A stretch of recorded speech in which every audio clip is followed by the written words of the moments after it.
Hey guys, welcome back to the channel, and on this episode I'm gonna be going to my PC build. That was my very first PC build, and I have to say it was really nerve-wracking and really excited at the same time. So without further ado, let's go to it. So this is everything that I had for the build minus the case, which we're gonna go through afterward. So the first piece of equipment I had was the motherboard. Is the GigaByte G1 Sniper B7 LGA 1151 DDR4. And then I ended up purchasing for CPU, that was the Intel Core i7 67K processor with 8 megabyte cache, 4 gigahertz base speed, and 4.2 gigahertz turbo. It doesn't actually come with a heatsink, so I end up getting the Be Quiet PureWalk Slim CPU cooler, 120 watts.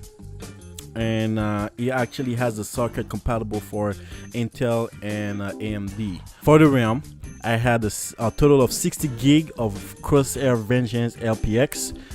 It's two individual at 8 gig each. DDR4 2133 megahertz. And then for my graphic card, I end up having the Asus GeForce GTX 1060 3 gigabyte dual fan overclock edition. It comes with 2 DVI output, 2 HDMI output, and 2 display port. Power supply, I ended up buying the Crosshair CX series. That was the CX750, which was the 750 watt for the 8CX box. For hard drive, I had the Seagate Farracuda 1 terabyte 6 gigabyte transfer speed. I ended up buying another one that was, I believe, 2 gig.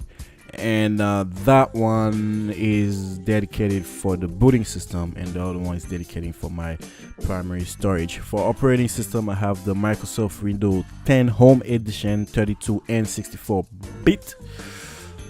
Computer case, I had the Crosshair Carbide Series 230T Window Black Gaming case. That was an 8CX case. Alright, so going on to building a PC, the first thing you need to do is prep the case, install the CPU into the motherboard, install the heat sinks and with the supply fan on top of the CPU. After that, you install the motherboard in the case, install the power supply, install the graphic card, and the last thing you do is install the hard drive. Connect all the proper wiring to the proper slot and connectors. The reason I'm not going to exactly how to do it is because there's the disclaimer right here that you need to go and read the manual for each part. It is boring, but you need to do that in order for you to be successful at that build. And then after that, all you have to do is power on your PC. If it's not powered on, you messed up something. The only thing you need to pray to God that you didn't mess up is installing the heatsink on the CPU. That's the only thing you need to make sure that it's properly done, because if that doesn't work, you will burn your CPU. And then the rest is a walk in the park. Just follow the BIOS prompt and install the operating system, and Bob is your uncle, and you're ready for everything else. Anyways, guys, thank you for tuning in. Let me know if you like this video or if you like that kind of videos, and I'll try to make more. Give me a thumbs up and subscribe if you haven't done so yet. That's pretty much it, guys. Have a good one, and I'll see you guys later. Thanks. Bye.